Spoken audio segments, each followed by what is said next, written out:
Are there any further speakers? I call Stephen Browning. 10 minutes.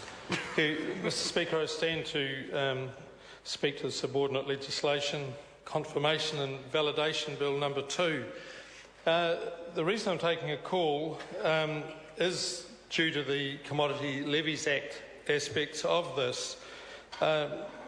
We support those commodity levies, and it always concerns me when some productive sectors sometimes choose not to, because these levies are absolutely critical, both for those organisations to do advocacy for their producer members, but also to help organise markets and to do research.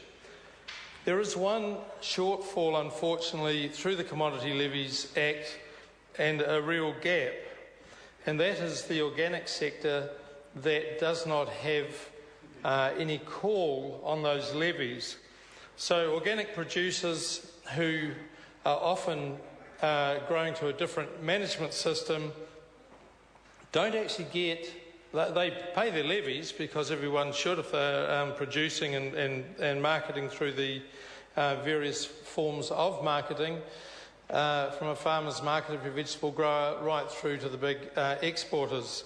So they do their levies, but to get research and control of some of the money, even proportionate to their size, doesn't happen. And that's a real shame, because there's a growing international market, and even in New Zealand we've had good growth of organics, even in recent years when there was a bit of downturn, I think, in Britain internationally, but it's the only place with the issues around the global financial crisis. So we've seen great growth in organics. We think there should be a lot more, and if we did have some of that money going back into research, we might not be having some of the problems we're having even with our principal co-op in this country at the moment. There's some real issues about some of our productive systems that end up biting us in the butt as such, with problems because of the sheer nature of how the production happens. And some of the information around some of the supplementary feeding to bovines, to cattle, suggests that some of the bacteria that are involved around botulism, for example, are enhanced through some of the material that's being fed to animals. That needs further investigation. But back into the productive sector,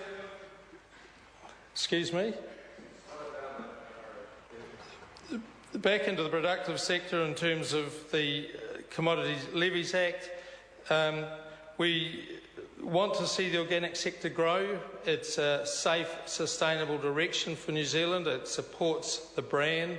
And so Clean Green New Zealand, 100% pure New Zealand, the organic sector and best practice organics helps that no end. And I'll just give you a couple of figures. In the organic market in New Zealand, 2007 was 205 million, 2009 275 million, but by 2012 that had boosted up to 350 million. That's the size of the New Zealand market. Internationally, it's absolutely massive, and we've got a growth between 2009 and 2012, of course, of 400%. Those people deserve to be getting their slice of the levies, and it is something that hopefully a future government will ensure, because if we do it through a voting system, it's unlikely to happen because people are sick of paying extra levies. We just need to find a device that will split the levies up and ensure that the organic sector gets some. So that's the main point, and the Greens will be supporting this bill, but we want to see some changes in the future to the Levies Act. Thank you. I call Ian McKelvey.